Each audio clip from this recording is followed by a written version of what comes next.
Learn to understand the cues of women. Don't take it too personally. Learn to pick yourself up again and then try with other people that you might be interested in. I'm gonna talk to the boys. Boys, step up. I'm going as far as helping you guys, guiding you and mentoring you if you'd let me. If this is a time for you to heal, that's really the most important thing to do at the moment. Instead of like, I want to get back to this relationship. But before we get into that, if you're watching on Spotify, go ahead and follow the show and drop a rating. If you're on YouTube, hit that subscribe button, like this video, and don't forget to tap the notification bell so you never miss an episode. And if you're on Facebook, make sure to follow my page, Joyce Spring, for updates and extra content. All right, let's get into it. Okay guys, papansin nyo sa mga nanonood, umiinom ako ng kape ngayon. So, mapapansin nyo, sa start ng episode hanggang sa dulo, magkakaroon ng energy shift kasi sumisipa ang caffeine sa katawan ko. No? Labo. Sobrang labo. Okay. I don't think that's the reason why they tuned into the podcast. Di ba? Para makita yung energy shift mo when the caffeine kicks in. Ano to, PBB?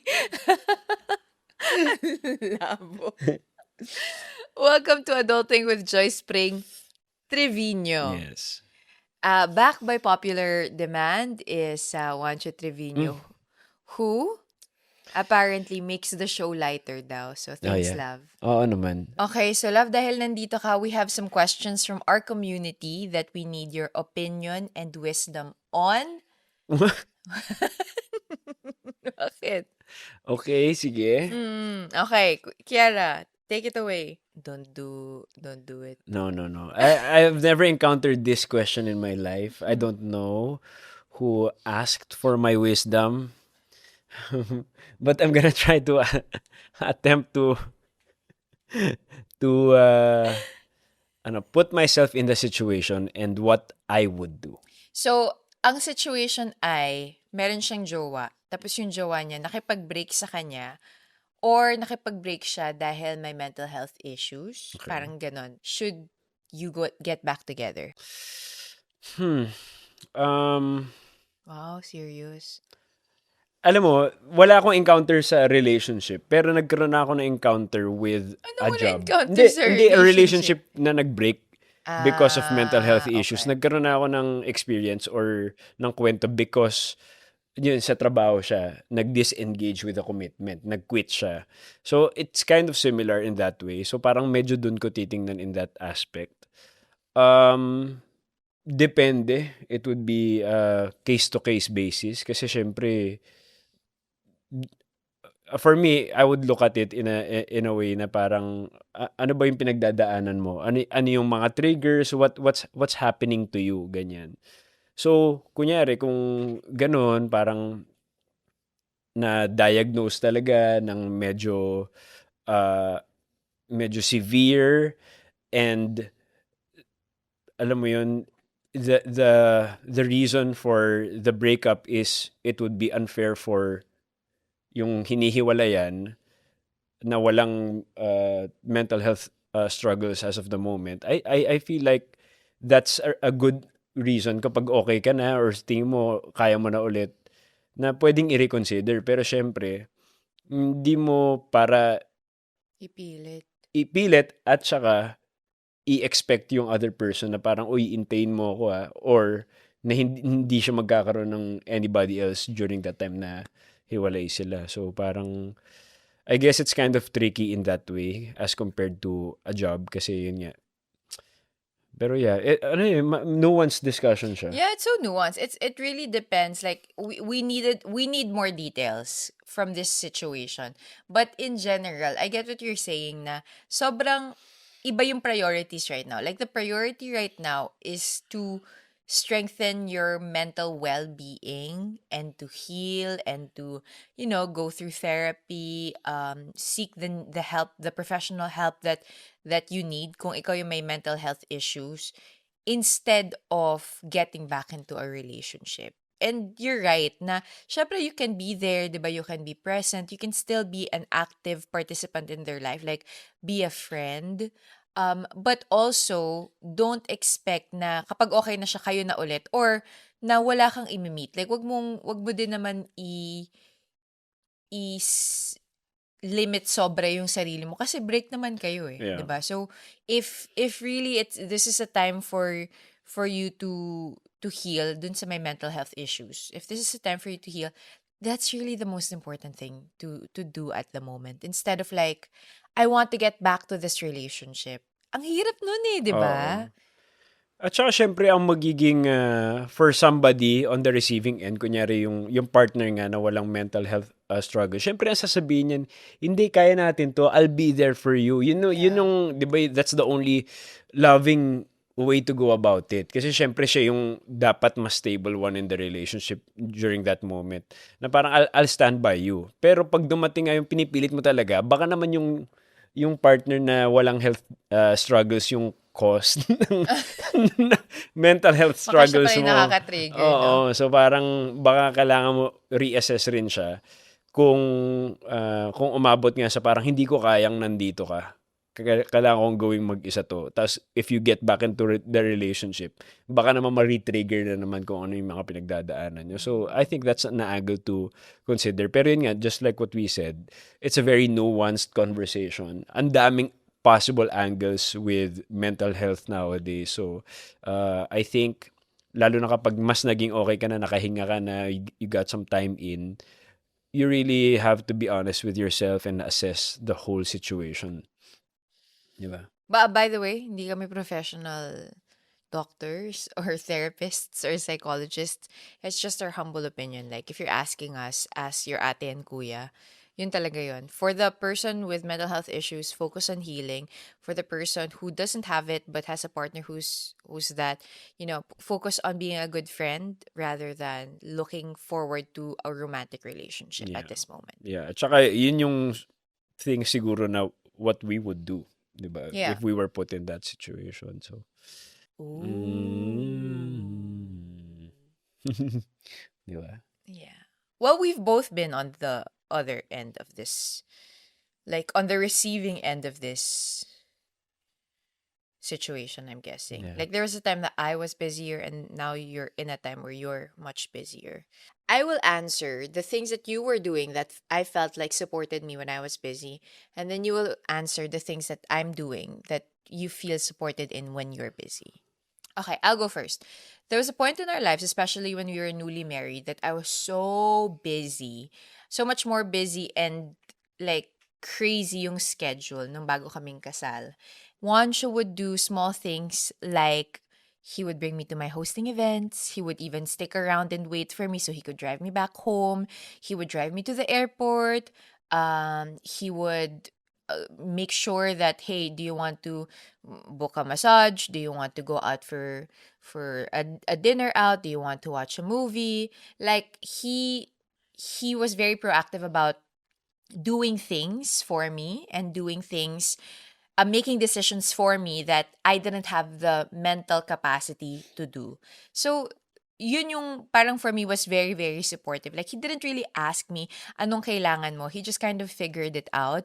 And then, he never asked me anything. If it were anybody that he asked, it was my RM or my friends, di ba? Like, o anong schedule ni Joyce ngayon? Saan ko kayo pwedeng puntahan? Anong kailangan niya? Anong gagawin? And I felt very supported in that way because as a woman, my desire is to not be constantly asked questions and for my husband to be just proactively be present in my life in whatever way he could. And that for me was so big. It was such a huge thing, huge weight lifted off my shoulders. And it felt so nice na even if we could afford a driver or we could afford, having somebody else drive me to work and things like that, he made it a point na siya yung nandun. Para andun yung kalmado ako pagpunta ko ng work, andun siya, hihintay niya ako para alam niya na safe ako. Tapos pagkatapos ko ng trabaho, I had someone to have dinner with, and then we could just go home and rest it out. So I really appreciated that when you did that for me. But now you're exponentially busier than I am. What are the things that I'm doing? Well, it's a totally different situation kasi nung time na busy ka, Wala pa tayong kids. And ngayon, nung sobrang na-busy ako at naramdaman ko talaga yung suporta mo na hindi siya naging toxic was you were taking care or you were holding down the fort while I was away. Taking care of the kids. Uh, Not a thing that I should be worried about. Except for yung mga major ones, of course. Pero back home, I wasn't worrying about anything back home kasi Joyce was already taking care of that. And she would be the one to schedule yung mga dates namin or yung mga, o sige, pagkatapos itong clump of projects na to or clump of days na to, let's go to a good restaurant and kind of celebrate that. Yeah, and keeping me updated on what's been happening here at home. So a lot of those things, 'di ba? Pero siguro um so yun yung naramdaman ko na very supported ako and at the same thing, hindi mo rin tinatanong sa akin when I'm here and day off ko, hindi ka rin hindi mo ako binobombard ng mga bagay. Kasi Oh, but I want to. nung pagkagising pa lang, oh nga pala, But I babe. want to. May mga ganun, pero yung normal lang. Pero hindi siya, alam mo, hindi siya toxic. I Uh, always that's one thing. You can always ask your partner, like, is this a good time?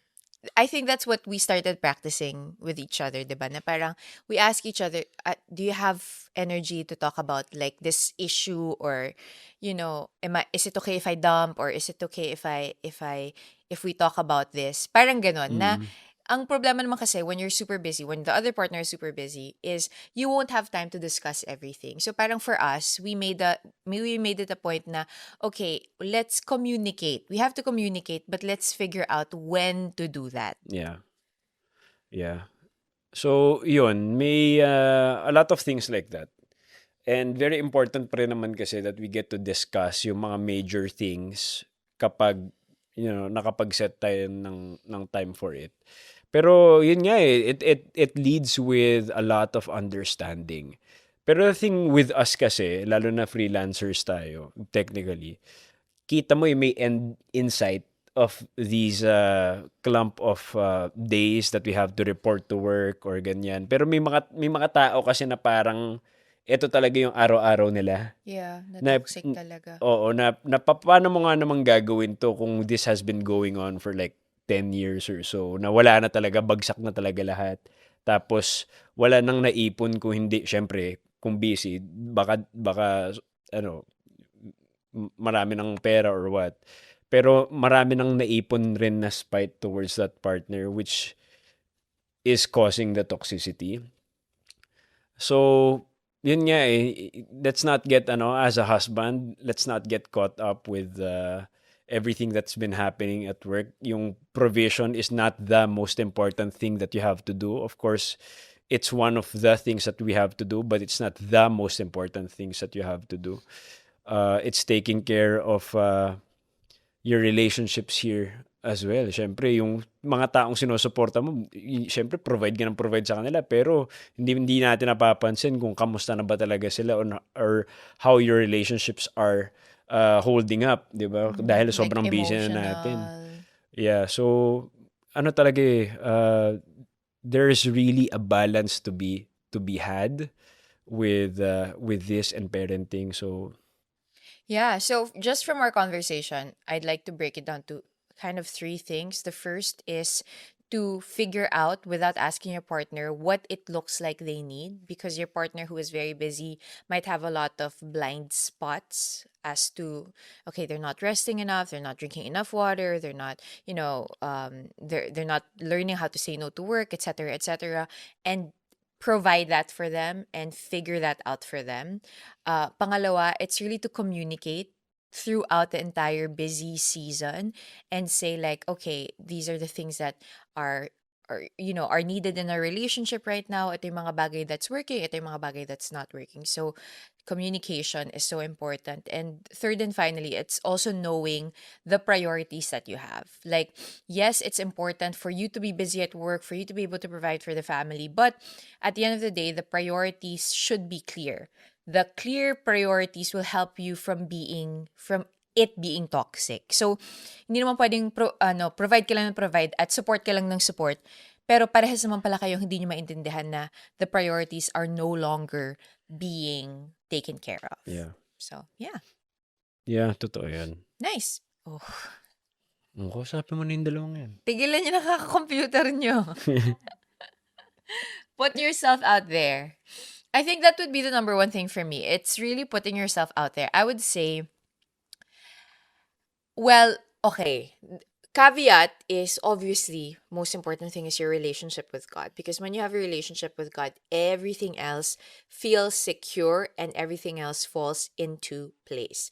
Pangalawa, look for healing and growth in your own personal journey. Like, have fun with yourself, like spend time alone, travel by yourself, make money, help other people, grow in relationships that are not romantic, so that your foundation is strong, that you don't need a relationship to make you happy or healthy or whole, because it won't. But apart from that caveat, siguro yung number one thing for me, love, is like putting yourself in groups that you will constantly meet people who are like-minded. So that's either going into mga sports groups, mga running clubs. Best for me is like just going to church, having a community there, learning a skill, learning a habit, like really putting yourself na hindi lang sa trabaho. Kasi usually yung mga organic na meetings sa trabaho, parang tayo nag-meet tayo sa work, 'di ba? Yeah. Or whatever. But it's really in that, like, go and take a 2-month, if you can, study trip abroad kung meron kang budget for that. Kung walang budget for that, go and volunteer for an outreach program with World Vision, or go to a run club, or go, alam mo yon, do all of those fun things and be open to meeting people like-minded. And kaya ko sinasabing recurring thing sana yung maganda, kasi you can't really build connection with somebody that you just meet once. Parang if you see them often enough at church or in your sports groups or in your friend groups, na hindi lang inuman, 'di ba? Yung meron talaga kayong ginagawang productive at masaya together, mas makakapag-build kayo ng rapport, and then you can see like, oh, okay, this seems like a nice person, So, Yeah. meron ako kakilala recently. Nagka-meet sila sa pickleball group. Pickleball. Akala ko sa portal ng BGC. Ay, hindi sa portal ng BGC. Sa pickleball group. Okay. I Happily- see. Ay, yung nga pala. Yes, of happily course. dating na ngayon. That's So, true. That's true. yun lang yun. Pero yung guy, sabi niya, lagi niya nakikita tong girl na to, and she was always someone that was very cute to him. Like, nakikita niya talaga na medyo may crush na siya. Tapos, dahil madalas silang magkita, he finally had the chance to connect with her, and bam! Wham! Bam! They went on a date. Okay. Ikaw? I'm gonna talk to the boys right now. Boys, let's step up.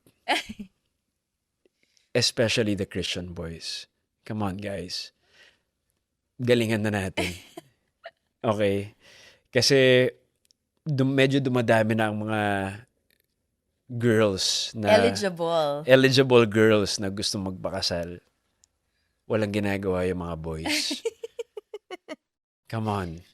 Come on, boys. Come on, let's go. Learn to understand the cues of women. If they're not interested, wag mong ipilit ng ipilit. And don't take it too personally. Learn to pick yourself up again and then try with other people that you might be interested in. Yeah.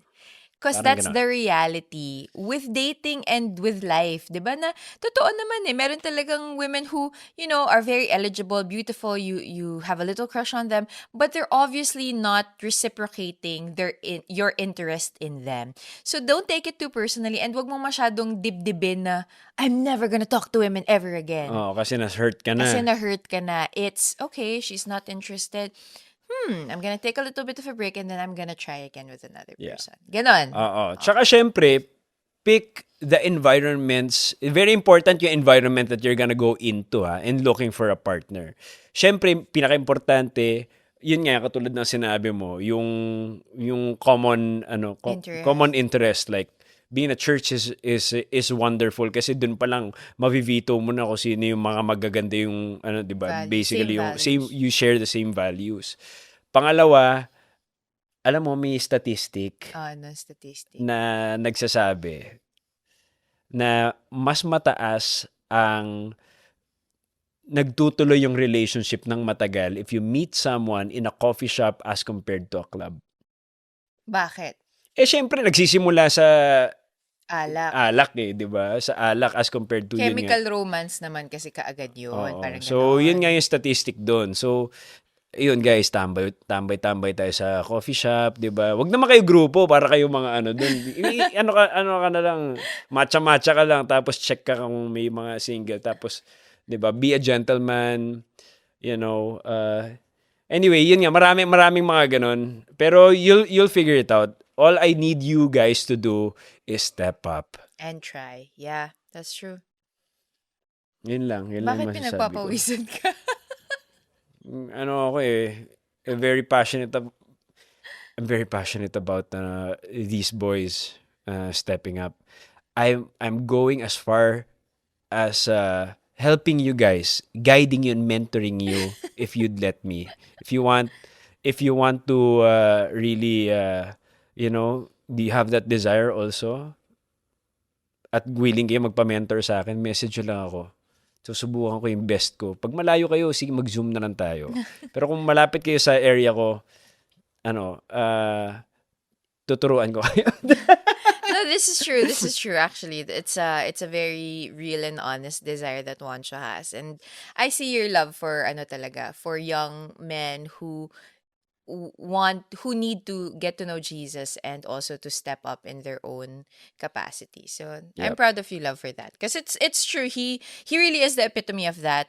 It's the reason why I married him, because he is the kind of guy who steps up and who tries and who is persistent and who knows what he wants and actually works towards that. So I really appreciate that, and I can say na you're really someone who can say that because I saw that in your life. Granted, maraming mga leap of faiths na ginawa ko. Yeah. Without, Syempre naman, all by God's grace.